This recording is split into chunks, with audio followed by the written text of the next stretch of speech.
Welcome to face mass. நம்ம யாரை பற்றி பார்க்க போகிறோம்னா, அதிமுகவில் பார்த்தீங்கன்னா எடப்பாடி பழனிசாமியை நீக்கிறதுக்கு பண்ணியான ஒரு மீட்டிங்கை போட்டாங்க. ஸோ டிசம்பருக்குள்ளே பார்த்தீங்கன்னா எடப்பாடி பழனிசாமி ஒத்து வராத பட்சத்தில் பார்த்தீங்கன்னா அதிமுக வந்து பார்த்தீங்கன்னா எடப்பாடி பழனிசாமி நீக்கிறதுக்கான முயற்சியில் ஈடுபட்டுலாம்ன்ற எண்ணத்துக்கு வந்துட்டாங்க. ஸோ இதனால் பார்த்தீங்கன்னா எடப்பாடி பழனிசாமி டீம் வந்து அடுத்தடுத்த கட்டத்துக்கு நகர ஆரம்பிச்சிட்டாங்க. அதனால் வேலுமணியை தங்கமணி இவங்களெல்லாம் நீக்கலாம்ன்ற எண்ணத்துக்கு வந்துட்டாங்க. ஏன்னா அவங்களுக்கு ஒரு பயம் இருக்குது, ஓபிஎஸ் சசிகலா நீக்கிற மாதிரி நம்மளே நீக்கிடுவாரான்னு சொல்லிட்டு.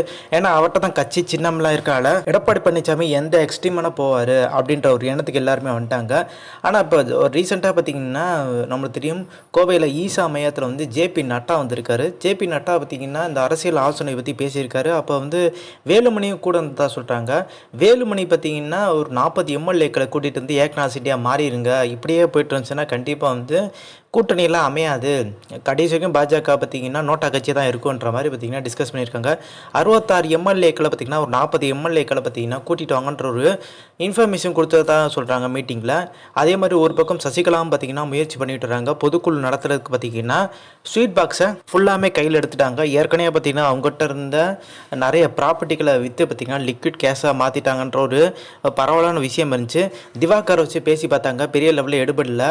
ஸோ எல்லாருமே கேஷ் தான் எதிர்பார்க்குறாங்க. 2017 அப்புறம் அம்மா மறைவுக்கு அப்புறம் பார்த்தீங்கன்னா கேஷ் கொடுத்தா தான் எல்லாருமே வரதுக்கு தயாராக இருக்காங்கன்ற ஒரு எண்ணம் பார்த்தீங்கன்னா இப்போ நிலவிட்டு இருக்கு. அந்த மாதிரி வந்து மாற்றிட்டாங்க, சூழ்நிலையை மாற்றிட்டாங்க. இப்போ எடப்பாடி பழனிசாமி கூட மாதம் எல்லாருக்குமே பார்த்தீங்கன்னா அங்கே தகுதி ஏத்தாப்பில் ஒரு சம்பளம் மாதிரி போட்டு கொடுத்து தான் இருக்காரு. இப்போ வேலுமணி போன்ற பார்த்தீங்கன்னா செல்வாக்கான நபருக்கு 5 லட்சம், அதே மாதிரி பார்த்தீங்கன்னா கேபி முனிசாமிக்கு ஒரு 3 லட்சம் அப்படின்ற மாதிரி ஒரு சேலரி மாதிரி கொடுத்துட்டு தான் இருக்காரு. அதனால தான் அவங்க பின்னாடியே இருக்காங்க. ஸோ லம்பாக ஒரு அமௌண்ட்டு பார்த்தீங்கன்னா சசிகலா தட்டி விடுற பட்சத்தில் சசிகலா பக்கம் எல்லாருமே வர்றதுக்கான வாய்ப்பு அதிகம்ன்றாங்க. ஸோ இது வந்து பார்த்தீங்கன்னா ஓரளவுக்கு எப்படி புரிஞ்சுக்க முடியும்னா, சசிகலாட்ட வந்து அதிகப்படியான ஸ்வீட் பாக்ஸ் இருக்குது, எடப்பாடியோட அதிகமாக இருக்குது. அது வந்து யாருமே பார்த்தீங்கன்னா இல்லைன்னு சொல்ல முடியாது. ரீசெண்டாக அவர் பேசின பேச்சு பார்த்தீங்கன்னா ஜானகி மேயர் மாதிரி பார்த்தீங்கன்னா சசிகலா விலகி நினைக்கணும். அப்போ சசிகலாவுக்கு பார்த்தீங்கன்னா ஒரு மன உளைச்சலில் நம்மளுக்கு பின்னாடி யாருமே வர மாட்டாங்கன்ற ஒரு சூழ்நிலை. எடப்பாடி பழனிசாமியே பார்த்தீங்கன்னா தெம்பூட்டு விதமாக சசிகலா பார்த்தீங்கன்னா ஒதுங்கி நிற்கணும் ஜானகி மேயர் மாதிரி அப்படின்ற மாதிரி சொன்னோன்னா சசிகலாக்கே ஒரு தெம்பு வர ஆரம்பிச்சிருச்சு. சசிகலா பக்கம் பார்த்தீங்கன்னா ஆதரவு இல்லைன்னு சொல்ல முடியாது, எடப்பாடி பழனிசாமி பக்கம் அதிகப்படியான ஆதரவு இருக்குன்னு சொல்ல முடியாது. எல்லாமே பார்த்தீங்கன்னா ஸ்வீட் பாக்ஸ் தான் முடிவு பண்ணுது.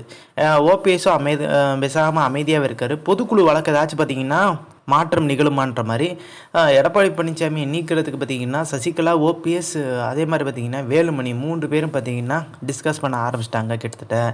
அதே மாதிரி ரீசெண்டாக பார்த்தீங்கன்னா வேலுமணி அவங்கெல்லாம் வந்து எடப்பாடி பழனிசாமிகிட்ட ரொம்ப வந்து நெருங்கிய வட்டத்தில் பேசுறதில்ல. அதே மாதிரி ராஜேந்திர பாலாஜிக்கும் பார்த்தீங்கன்னா எடப்பாடி பழனிசாமிக்கும் மோதல், ராஜேந்திர பாலாஜிக்கும் ஆர்பி உதயகுமாருக்கு மோதல். ஏன்னா எடப்பாடி பழனிசாமி அணியில் தான் ராஜேந்திர பாலாஜி இருந்தார். 2 விஷயத்தில் பார்த்தீங்கன்னா ராஜேந்திர பாலாஜி அதிருப்தி ஆகிறாரு. ஒன்று பார்த்தீங்கன்னா 2 சட்டமன்ற தொகுதிக்கு ஒரு மாவட்ட செயலாளர் அப்படி கொண்டு வரதில் எதிர்ப்பு. அதுவும் பார்த்தீங்கன்னா மஃபா பாண்டியராஜனை வந்து விருதுநகரில் கொண்டு வரணும்னு சொல்லிட்டு எதிர்பார்க்கறது பார்த்தீங்கன்னா மிகப்பெரிய அதிருப்தியை ஏற்படுத்தியிருக்கு. இன்னொரு விஷயம் என்ன பார்த்தீங்கன்னா, ராஜவர்மன் சொல்கிறவர் பார்த்தீங்கன்னா 2021 சட்டமன்ற தேர்தலில் ராஜேந்திர பாலாஜிக்கும் அவருக்கு சண்டை போட்டு அமமுக போயிடுறாரு. அதாவது ராஜவர்மன் சொல்கிறவர் சீட்டு தரல, எம்எல்ஏ சீட்டு தரலன்னு சொல்லிட்டு இப்போ திருப்பி அவரை கூப்பிட்டு பார்த்தீங்கன்னா கட்சியில் இணைச்சிருக்காங்க. அம்மா பேரவை துணை செயலராக பார்த்தீங்கன்னா நியமிச்சிருக்காங்க. இதுதான் பார்த்தீங்கன்னா இப்போ மிகப்பெரிய சிக்கலாக போச்சு. அது யார், ராஜேந்திர பாலாஜி மாவட்டத்திற்குள்ளே இருக்காங்க, ஒரு நிர்வாகி இணைக்கணும்னா ராஜேந்திர பாலாஜிட்ட கேட்கணும். ஆனால் அப்படி கேட்கவே இல்லை. டேரெக்டாக பார்த்தீங்கன்னா உதயகுமார் கூட்டிகிட்டு போய் வந்து எடப்பாடி பழனிசாமிகிட்ட சால்வையை அணிவிச்சு பார்த்தீங்கன்னா சேர்த்துக்கிறாரு. இது மிகப்பெரிய லெவலில் பார்த்தீங்கன்னா சலப்பு ஏற்படுச்சு. உடனே ராஜேந்திர பாலாஜி பார்த்தீங்கன்னா ஆர்பி உதயகுமார் ஃபோனை போட்டு வண்டியாக போய் இழுத்து கிழிச்சு விட்டார். ஸோ இனி பார்த்தீங்கன்னா விருதுநகர் மாவட்டத்துக்குள்ள நீ வந்துடாதன்ற மாதிரி பார்த்தீங்கன்னா ஒரு எச்சரிக்கை விடுத்திருக்கதா சொல்கிறாங்க.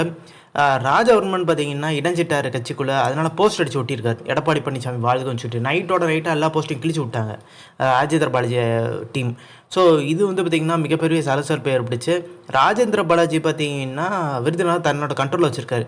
ஸோ அவர் அங்கே மாவட்ட செயலாளர் இருக்கார். இன்னொரு நபரும் பார்த்திங்கன்னா அவருக்கு வந்து அவரோட ஆதரவால் இன்னொரு மாவட்ட செயலாளர் இருக்குது. 2 பேரோட மாவட்ட செயலாளர் பார்த்திங்கன்னா புகைப்படம் எதுவுமே போல் எடப்பாடி பழனிசாமி புகைப்படம் போட்டு ராஜவர்மன் இணைஞ்சிட்டேன் வாழ்த்துக்கள் அப்படின்ற மாதிரி அவரே அவருக்கு போஸ்ட் அடித்து ஓட்டிட்டார்.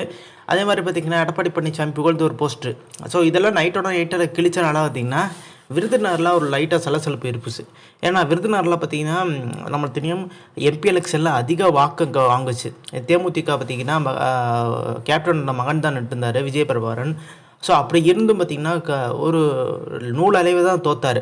ஸோ அப்படி இருக்க பட்சத்தில் அடுத்த எம்எல்ஏ எலெக்ஷனில் ராஜேந்திர பாலாஜி ஜெயிக்கிறதுக்கான வாய்ப்பு அதிகம்ன்றாங்க. தென் மாவட்டங்களில் பார்த்திங்கன்னா இப்போ ராஜேந்திர பாலாஜி, செல்லூர் ராஜு, ஸோ திண்டுக்கல் சீனிவாசன், ஸோ இவங்களுக்கெல்லாம் பார்த்திங்கன்னா எடப்பாடி பழனிசாமி தயவு தேவையில்லை. ஓபிஎஸ் அதே மாதிரி சசிகலா தயவு தான் தேவை. இவங்க தயவு தான் பார்த்திங்கன்னா நாடணும். ஏன்னா எடப்பாடி பழனிசாமி கொங்கு மண்டல முகமாக தான் எல்லாருமே பார்க்குறாங்க. ஸோ அதனால தான் பார்த்திங்கன்னா கொங்கு மண்டலத்தில் இருக்கவங்க பெரிய லெவலில் அதிருப்தி வெளிப்படுத்தவே இல்லை. இப்போ வேலுமணி எல்லாம் பார்த்திங்கன்னா ஒரு நாள் பெரிய லெவலில் அதிருப்தியாகி வெளியே ஏதாவது சொல்லுவார், எடப்பாடி பழனிசாமிக்கு எதிராக பார்த்திங்கன்னா மாறுவான்ற ஒரு பேச்சு நிலவிட்டு இருந்துச்சு. பட் இன்னும் வரைக்கும் பண்ணல. ஆனால் பண்ணுறதுக்கான வாய்ப்பு இருக்குது. இந்த டிசம்பருக்குள்ளே பண்ணுவான்ற மாதிரி எதிர்பார்ப்பு இருக்குது. வேலுமணி விட்டு தான் பண்ணுவார். விஜயபாஸ்கர்லாம் பண்ணுறதுக்கான வாய்ப்பு இல்லை. ஏன்னா அமைதியாக இருக்கார், நம்மளையும் கட்சி விட்டு தூக்கிடுவாங்கன்னு சொல்லிட்டு ஒரு பயம் பார்த்திங்கன்னா அவருக்குள்ளே இருக்குது. அதே மாதிரி டெல்டா பள்ளியும் எடப்பாடி பழனிசாமிக்கு பெரிய லெவலில் ஆதரவு இல்லை. ஆனால் தமிழ்நாடு ஃபுல்லாமே கணிசமாக பார்த்திங்கன்னா சசிகலாவுக்கு ஆதரவு இருக்கிறதா பார்த்திங்கன்னா பேசிக்கிறாங்க. ஸோ இந்த கணிசமாக பார்த்திங்கன்னா ஒரு அதிமுகவில் ஒரு குறிப்பிட்ட சதவீதம் இருப்பாங்க. அந்த சதவீதம் பார்த்திங்கன்னா வேஸ்ட்டுன்னு சொல்லவே முடியாது. ஸோ அதுவுமே பார்த்திங்கன்னா ஒரு சில நபர்களுக்கு இந்த 2021 சட்டமன்ற தேர்தலில் அந்த வாக்குகள் வந்திருந்தாலும் சசிகலா ஆதரவு இருந்திருந்தாலும் ஜெயிச்சுக்கிறதுக்கான வாய்ப்பு இருந்துச்சு. சசிகலா ஆதரவுனால மிகப்பெரிய தோல்வின்னே சொல்கிறாங்க. ப்ளஸ் அமமுகவோட அதே மாதிரி ஐடி விங்கு பார்த்திங்கன்னா ஆலோசனை கூட்டத்தில் பார்த்திங்கன்னா எடப்பாடி பழனிசாமி பேசும்போது பழைய நபர்கள்லாம் பார்த்திங்கன்னா ஐடி விங்கில் இருந்தவங்களாம் சில பேர் வயசாகி இறந்துட்டாங்க. ஸோ இப்போ ட்விட்டரில் ஃபேஸ்புக்கில் நம்ம கட்சியை பற்றி ரொம்ப புகழ்ந்தணும், ஸோ நம்ம கட்சி சாதனைகள்லாம் போடுங்கன்ற மாதிரி. ஸோ சார்பு அமைப்பை சேர்ந்தவங்க பார்த்திங்கன்னா யாருமே மாற்றவே இல்லை. கிட்டத்தட்ட பார்த்திங்கன்னா 18 சார்பு அமைப்பு இருக்குது. இந்த எம்ஜிஆர் பேரவை, ஸோ எம்ஜிஆர் மண்டபம். இப்போ எம்ஜிஆர் மண்டபத்தில் பொறுப்பாளர் இருக்கார் பார்த்திங்கன்னா பொன்னையன்லாம் வயசானவர். அவரெல்லாம் மாற்றினா பார்த்திங்கன்னா மிகப்பெரிய லெவலில் பார்த்திங்கன்னா இளைஞர்கள் கொண்டு வந்தால் வேகமாக செயல்படும். ஸோ 18 இந்த மாதிரி மன்றங்கள் சார்பு மன்றங்கள் இருக்கும்போது அதிமுக சார்பில் அவங்கவுங்க பார்த்திங்கன்னா அந்த மாவட்டத்தில் போராட்டம் நடத்தினாலும் ஒரு நாளைக்கு ஏகப்பட்ட போராட்டம் நடக்கும். ஆனால் அந்த மாதிரி எந்த போராட்டம் நடந்த மாதிரி தெரியல, பொன்னையனும் செயல்பட்ட மாதிரி தெரியல. ஸோ பொன்னையனை மாற்றுறது கூட எடப்பாடி பழனிசாமி தயக்கம் காமிக்கிறாரு. பொன்னையனை மாத்திரம் அவர் என்ன பண்ணுவார், யாராச்சும் நாஜர் கொலப்பன் போன்ற நபர்களுக்கு ஃபோனை போட்டு இந்த மாதிரி எடப்பாடி பழனிசாமி செல்வாக்கு இல்லைப்பா, வேலுமணி தான் அதிக செல்வாக்கு அப்படின்ற மாதிரி ஃபோனை போட்டு திருப்பி பேச ஆரம்பிச்சிடறான்ற பாரு எடப்பாடி பழனிசாமிக்கு ஒரு பயம் இருக்கானது தான் அந்த மாதிரி எதுவுமே பண்ணா இருக்காரு. அதே மாதிரி அம்மா பேரவை பார்த்திங்கன்னா பொறுப்பாளர் இருக்கார் உதயகுமார் தமிழ்நாட்டு ஃபுல்லாமே பார்த்திங்கன்னா அந்த பொறுப்பாளர் இருக்கார். ஆனால் மதுரையில் மட்டும்தான் ஏதாச்சும் போராட்டம்னு நடத்துவார். தமிழ்நாட்டில் வேறு எங்கேயும் நடத்தவே மாட்டார். முன்னாள் அமைச்சர் அவ்வளவே பார்த்திங்கன்னா செலவு பண்ணுறதுக்கு தயக்கம் காமிச்சா புதிய நபர்கள் எப்படி செலவு பண்ணுவாங்கன்ற கேள்வி இருக்குது. அம்மா அந்த காலகட்டத்தில் பார்த்திங்கன்னா அவங்க கட்சி ரீதியாக கொடுத்துருவாங்க. ஸோ வசதி படித்தவங்ககிட்ட பார்த்திங்கன்னா விவரத்தை சொல்லி அவங்களுக்கு ஹெல்ப் பண்ணுங்கன்ற மாதிரி ஒரு பக்கபலமாக ஃபினான்ஷியலி பண்ணுவாங்க. ஆனால் எடப்பாடி பழனிசாமி அந்த மாதிரி எதுவுமே பண்ண மாதிரி தெரியல. அந்த சார்பு அமைப்புகள் சேர்ந்த நிர்வாகிகள்லாம் பார்த்திங்கன்னா பெரிய லெவலில் இப்போ எல்லாருமே மறைஞ்சு போயிட்டாங்க, வித்த கட்சிக்கு மாறிட்டாங்க. யார் உண்மையிலே செயலாளர், யார் பார்த்திங்கன்னா மகளிர் அணி தலைவி யாருமே தெரியல. மகளிர் அணி இப்போ பொறுப்பாளர் இருக்க வளர்மதியெல்லாம் பெரிய லெவலில் பார்த்திங்கன்னா இந்த மகளிர் அணியை முன்னேற்றத்துக்கான ஒரு முயற்சி எடுத்த மாதிரி தெரில, பார்க்கவே முடியல. மகளிர் அணின்னு சொல்கிறது பார்த்திங்கன்னா அம்மா இருந்த காலகட்டத்தில் எம்ஜிஆர் மன்றம் சொல்கிறதுலாம் அம்மா இருந்த காலகட்டத்தில் தான் தென்பட்டுச்சு, காலம் கிடச்சி. இப்போ எங்கேயுமே இல்லை, அதிமுக தான். அதுவும் இப்போ இபிஎஸ்சி ஓபிஎஸ்சி சசிகலா டிடி தினகரன் சொல்லிட்டு ஏகப்பட்ட அணிகள் உருவாகியிருக்கு. அணி தான் ஏகப்பட்ட பிளவு இருக்குது. இப்போ எடப்பாடி அணியும் திருப்பி பிளவுபட போகிறதா சொல்கிறாங்க. ஸோ இந்த இன்ஃபர்மேஷன் பிடிச்சா like share subscribe. Thanks for வாட்சிங் திஸ் வீடியோ.